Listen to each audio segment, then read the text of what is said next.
పంచాయలయ్య గారి పైన రాష్ట్ర ప్రభుత్వం అక్రమంగా కేసు పెట్టడం చాలా విచారకరం. దేవుళ్ళని లేదా దేవుళ్ళ యొక్క తత్వాన్ని విమర్శించడం అనేది, లేదా దేవుళ్ళే కాదు ఏ విషయాన్నైనా విమర్శించడం అనేది ప్రజాస్వామ్యంలో ప్రతి ఒక్క పౌరుని యొక్క హక్కు. ఈ హక్కుకు భంగం కలుగుతోంది ఈ రోజున. ఆ రకమైన స్వేచ్ఛ తెలంగాణ సమాజంలో భవిష్యత్తులో మరింత కుంచుకుపోయే ప్రమాదం కనపడుతోంది.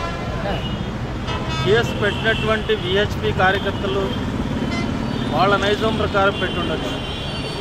ఎందుకంటే వాళ్ళ నైజం ప్రజాస్వామ్య నైజం కాదు, వాళ్ళ నైజం మతతత్వ నైజం. సెక్యులర్ శక్తులు ఎక్కడున్నా సరే వేధించడం, వెంటాడడం, హత్యలు చేయడం కూడా వాళ్ళ నైజం. కానీ వాళ్ళ పిటిషన్ పైనే కేసు పెట్టడం కాదు, వాళ్ళ పిటిషన్ని విచారించినటువంటి స్టేట్ పోలీస్ అంటే తెలంగాణ రాష్ట్ర ప్రభుత్వం ఆ ఆరోపణని ప్రాథమిక ఆధారాలు ఉన్నాయని నమ్మి ప్రొఫెసర్ కంచయ్యలయ్య పైన కేసు పెడతారు. ఇది ఏమి సూచిస్తోంది? ఇది మరింత ప్రమాదకరం.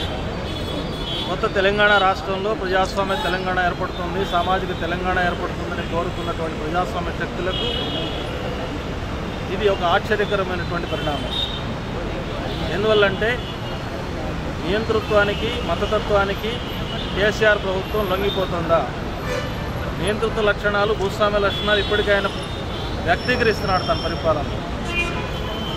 కానీ ఇప్పుడు మతతత్వాన్ని కూడా పులుముకుంటున్నాడని అనిపిస్తోంది. రాబోయే కాలంలో బీజేపీతో పొత్తు కలవడానికి ఇప్పటికే ఆయన దరఖాస్తు చేసుకున్నాడు. తన క్రెడెన్షియల్స్ను రుజువు చేసుకునే పనిలో ఉన్నాడు. వరంగల్ జైలు నుంచి 5 యువకులను తీసుకొచ్చి కాల్చి చంపడం కానీ, ఇప్పుడు కంచయ్యలయ్య పైన కేసు పెట్టడం కానీ బీజేపీ పెద్దల యొక్క చల్లని చూపుల కోసం ఎదురు చూస్తూ చేస్తున్న క్రూరమైన చర్య.